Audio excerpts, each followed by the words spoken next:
Hello everyone. তো দেখো সকাল সকালে এই যে ম্যাডামকে রেডি করিয়ে স্নান টান করে রেডি করিয়ে আমিও রেডি হয়ে নিয়েছি ওকে স্কুল ছেড়ে।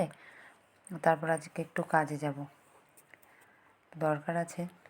তো ওকে স্কুল ড্রপ করে তারপরে বাড়িতে এসে রেডি হয়ে যে দুজনেই চলে গেছি।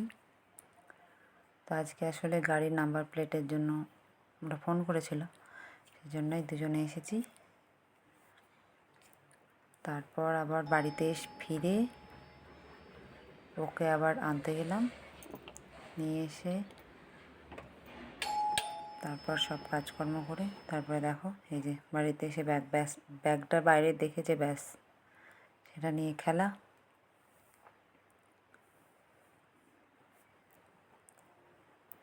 তো আজ আমিও ব্যাঙ্গালোরে প্রথম অত দূর গেলাম স্কুটি চালিয়ে, বেশ ভয় ভয় লাগছিল,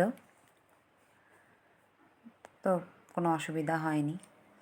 দুজনেই গিয়েছিলাম, আমি নিয়ে গিয়েছি, নিয়েও এসেছি। ভিডিওটি কেমন লাগলো জানিও।